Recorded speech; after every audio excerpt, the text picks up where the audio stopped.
Donald Trump's so-called negotiation with Vladimir Putin earlier in the day was a complete and total failure. When you look at the readout at what they discuss, it's things like this. Donald Trump in today's conversation supported Vladimir Putin's idea of organizing hockey games in the U.S. and Russia between Russian and American players competing in the NHL and the KHL, as per TASS, which is Russia's propaganda agency, as our editor-in-chief Ron Filipkowski writes. So Donald Trump still hasn't ended the war in Ukraine in 24 hours like he promised, but apparently he is setting up hockey games with the guy who is murdering civilians, torturing prisoners, and kidnapping children. This was also what took place in that so-called negotiation between Donald Trump and Putin. The two leaders agreed that a future with an improved bilateral relationship between the United States and Russia has huge upside. This includes enormous economic deals and geopolitical stability when peace has been achieved. In other words, Putin has rejected the absolute ceasefire, which President Zelenskyy has agreed to. One side wants peace, President Zelenskyy and Ukraine. The other wants conquest and total all-out war, and then just wants to normalize economic relations with Donald Trump. And Trump apparently wants to sell Trump gold cards to Russian oligarchs. As our editor-in-chief Ron Filipkowski writes, from the White House readout of Trump's call with Putin, where Putin did not agree to a ceasefire, it seems that while Trump is launching a trade war with the EU and North American countries, Trump expects, quote, enormous economic deals with Russia soon. After the call between Trump and Putin, the White House gave their version of the readout, basically a summary of what they say went down in those discussions. And then Putin gave his version of a readout, which was very different than what the White House readout said. Surprise, surprise. Here's what Trump's readout claims what went down today. Trump and Putin spoke about the need for peace and a ceasefire in the Ukraine war. Pause. Donald Trump, you said you had such a great relationship with Putin and Zelenskyy that you would stop the war in 24 hours. Zelenskyy has agreed to stop the war in 24 hours, but Putin has not. Both leaders agreed this conflict needs to end with lasting peace. They also stressed the need for improved bilateral relations between the United States and Russia. The blood and treasure that both Ukraine and Russia have been spending in this war would be better spent on the needs of their people. This conflict should never have started. The leaders agreed that the movement to peace will begin with an energy and infrastructure ceasefire, as well as technical negotiations on implementation of a maritime ceasefire in the Black Sea. Full ceasefire and permanent peace. These negotiations will begin immediately in the Middle East. Okay, well, Putin's is very different. As Max Seddon says, it's like they're describing two different calls. The Kremlin readout makes it clear that Putin did not agree to Trump's proposal for a 30-day unconditional ceasefire, which Ukraine did, and hasn't moved on any of Putin's maximalist goals to conquer all of Ukraine. How do we know that? Well, you can read Russia's readout of what they say went down on the conversation with Trump. And it said the following: Putin stressed that Russia's key condition to stop the conflict from escalating and moving towards a settlement would be 1, the total end to foreign military support and intelligence sharing with Kyiv. Ukraine thinks any deal like this would leave it vulnerable to future attack. 2, there's no indication Putin has dropped any of his maximalist goals, because what Putin says he conveyed to Trump is that any deal must, quote, take into account the unconditional necessity to remove the initial reasons for the crisis and Russia's legal security interests.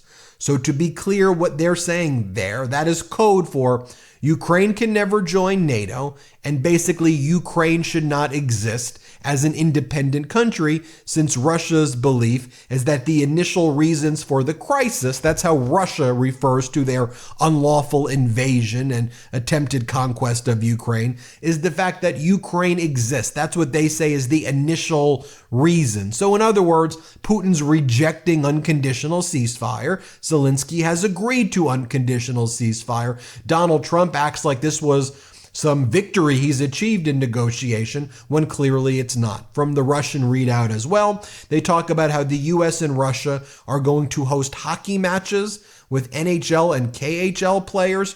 That would do a lot to end Russia's sporting isolation after invading Ukraine. That was the call. Because I remember Donald Trump saying he's such a master negotiator, he'd get this done in 24 hours, even before he took office. Anyway, this evening, after Trump did that call with Putin, he had to run to his propaganda network. His propaganda network is state-run regime media known as Fox News, and propagandist Laura Ingraham speaks to Donald Trump about how Putin did not agree to an unconditional ceasefire. And then Donald Trump basically talks about, or she says, oh, well, Putin agreed to this. And then Donald Trump goes, and the ceasefire, without going a little bit further, it would have been tough to do the ceasefire. And then he goes on to do this Russian lie. That's just not true. That right now the Russian military has encircled 2,500 Ukrainian troops, and that Donald Trump and Putin are trying to save these Ukrainian troops from the Russian encirclement, which is just not true. Here's what Trump said after his failed negotiations with Putin. Let's play it. And right now, you have a lot of guns pointing at each other, and a ceasefire without going a little bit further would have been tough.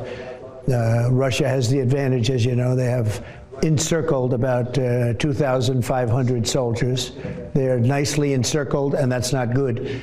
And we want to get it over with. Negotiables mentioned by Putin. It was reported that I think the Kremlin media actually stated that he demanded an immediate cessation of aid to Ukraine in order to get to this multi-step deal. No, he didn't. We didn't talk about aid. Actually, we didn't talk about aid at all.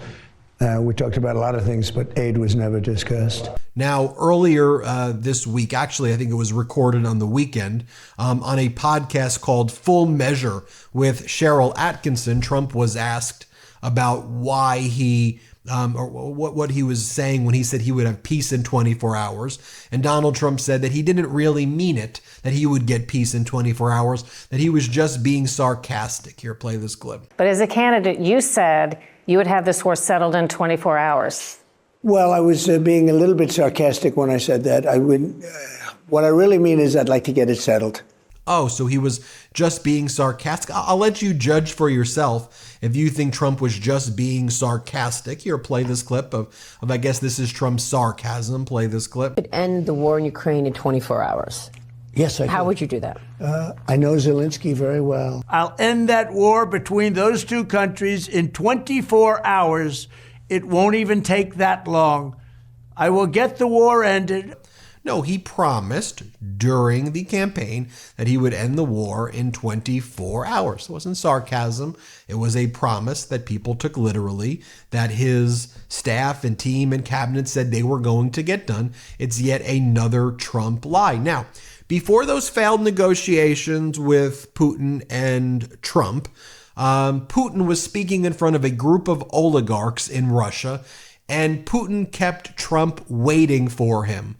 Putin was asked at this conference that he was hosting with his oligarchs, hey, aren't you supposed to have this call with Donald Trump now? Didn't you say you were going to do this call? And Putin was like, he can wait for me. First, let me show you how it went down in Russian. It's a short clip, but I want you to hear it in its in the Russian, because you can see how they're mocking Trump in it, even if you can't understand what they're saying. This is quick, then I'll show you the translation. Let's play it. По заявлениям Дмитрия Сергеевича Пескова, у вас разговор должен до 18 часов состояться с Дональдом Трампом. Не знаю, насколько он... Работа такая. Ну, не знаю, сейчас надо посмотреть, что на эту фразу скажет Трамп. Может быть, он любит интервью давать, может, уже Трампа не упоминал. Не-не-не, он знает, что у нас дискуссия есть. Now here's the translation so you can see what Putin was saying about Trump. Let's play it. According to Dmitry Sergeyevich Peskov, your conversation with Donald Trump is supposed to happen before 6 o'clock. I don't know how accurate that is. Well, I don't know. Now we need to see what Trump's response is to this statement. Maybe he likes interviews. Let's do it. Maybe he will find out that we have a discussion. Yeah, so failed negotiations with Putin. Donald Trump was not able to secure the ceasefire. Yet another lie. So he mounts, I call it a rug pull presidency or a Ponzi scheme presidency, because he puts lies on top of lies on top of lies. And now he's saying, well, it's tough to do the full ceasefire because of this, and this, and it's tough, this, and this, and it's tough. Look, Zelenskyy knows what's up. Zelenskyy posted the following. He said, right now in many regions, you can literally hear what Russia truly needs. Around 40 Shahad drones from Iran are in our skies and air defense is active. Unfortunately, there have been hits specifically on civilian infrastructure, a direct hit by a Shahed drone on a hospital in Sumy, strikes on cities in the Donetsk region, and attack drones currently in other regions as well. And these types of nighttime attacks by Russia that destroy our energy sector, our infrastructure, and the normal lives of Ukrainians. And the fact that this night is no exception shows that the pressure on Russia must continue for the sake of peace. Today, Putin effectively rejected the proposal for a full ceasefire. It would be right for the world to respond by rejecting any attempts by Putin to prolong the war, sanctions against Russia, assistance to Ukraine, strengthening allies in the free world, and working towards security guarantees, and only a real cessation of strikes on civilian infrastructure by Russia as proof of its willingness to end this war can bring peace closer. There you have all the data. Let me know what you think.